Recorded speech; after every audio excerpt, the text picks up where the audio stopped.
Here's the part of wholesaling that actually makes or breaks your deal, and most people get it wrong. Estimating repairs, specifically how to build a number that you can stand behind when you're making your offers. Welcome back to the REI Edge.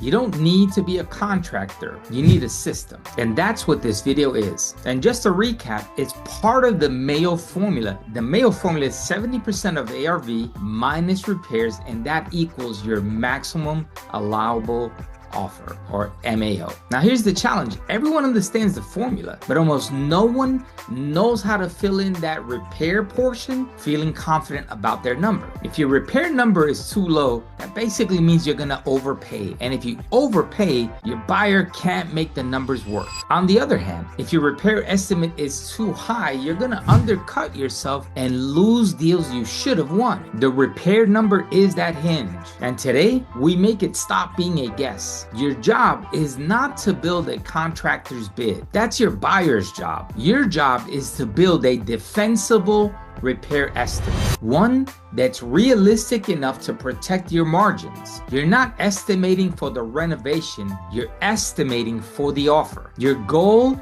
is to land that ERC or estimated repair cost within 10 to 15% of the actual cost. And that's close enough to make a strong offer. Not perfect, but defensible. Now here's two common mistakes new investors make. Mistake number one, skipping the repair cost entirely and hoping the buyer doesn't catch on. And the deal falls through at the inspection every single time. Mistake number two, waiting for a contractor to give you a number before you make an offer. And you lose every deal to the investor that moves faster. The fix? A systematic walkthrough framework that you execute yourself every single time. And here's the framework, so write it down. Category number one, the big three: the roof, the HVAC, and the foundation. And here's the deal. If you get these right, everything else is pretty manageable. Let's start with the roof. You're gonna walk around the outside and take note of the following: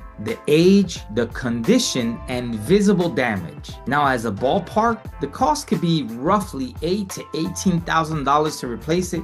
Obviously, it depends on size, it depends on the materials, and sometimes it also depends on your market. Next, we move to the HVAC. Check and see, is the system even present? What's the age, and does it even run? It usually has a plaque that tells you when it was manufactured. So what you want to do is, if it's 15 years or older, just count it as if you got to replace it. And the ballpark for that is going to range as well, but it could be anywhere from $5,000 up to $20,000 depending on the type of unit, the size for the house, etc. Next, we move on to the foundation. You're going to look for cracks on the walls, doors that don't want to close, uneven flooring as you walk through the property. If any of these signs are present, let's just assume that there is a foundation problem until proven otherwise. For this, you may have to budget anywhere from $8,000 up to $30,000 or more, depending on how bad it is and the area as well, and the size of the house, of course. As a general rule, you never want to minimize the big three because they will surface at the inspection. Category number two, cosmetic updating, like your kitchens, your bathrooms,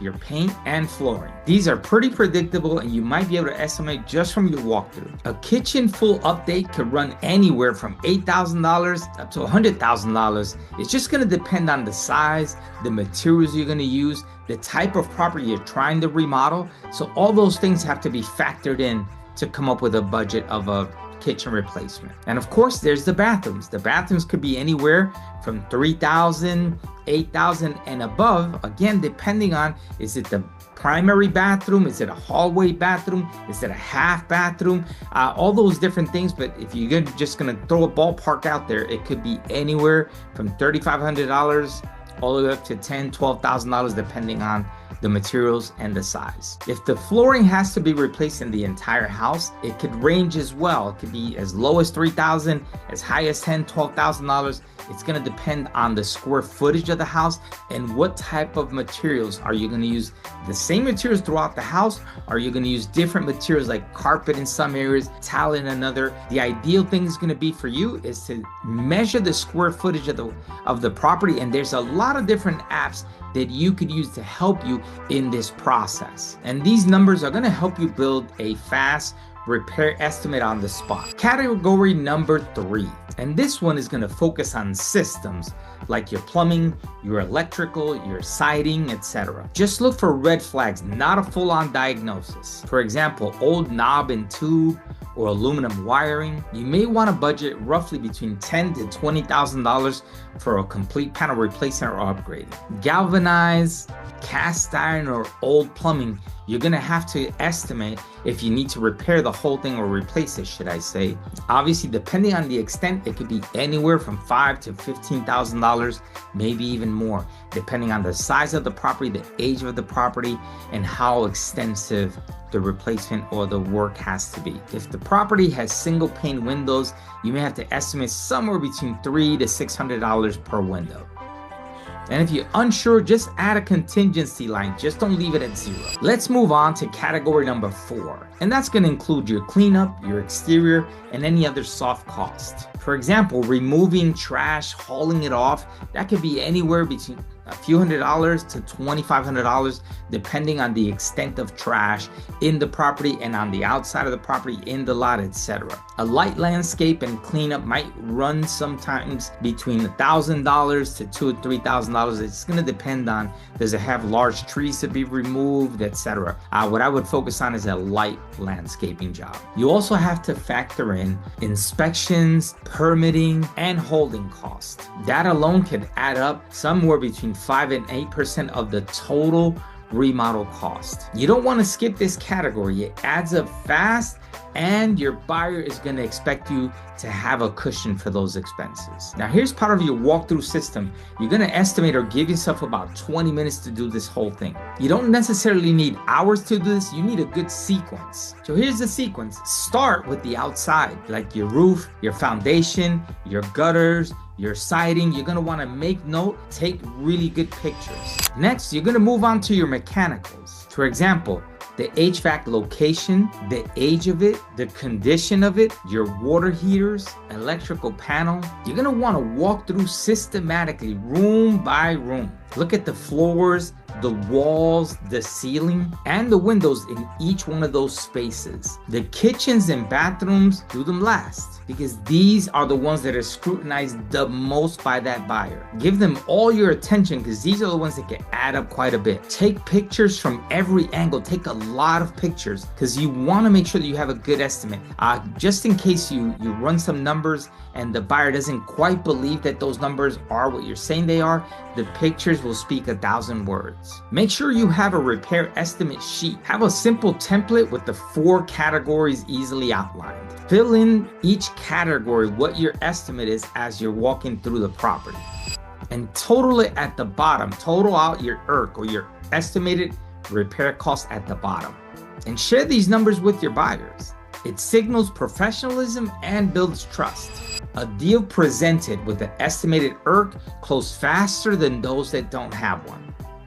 Now, here's how to build the numbers without second guessing yourself. After the walkthrough, build your estimate from the different categories, not from your memory. Add at least a 10% contingency buffer to your total. Now do the math again. 70% of ARV minus repairs equals your mail. If the seller's price is above your mail, you'll know why, and you can explain it. For example, you could say something like, based on the repairs I'm seeing, for instance, the HVAC, the roof, or the foundation, the ceiling on my offer is going to be, or you could say something like, the most the market will allow is, and that changes into a professional conversation and not just a low ball offer. Now, here's what you do when you're uncertain. Uncertain is fine.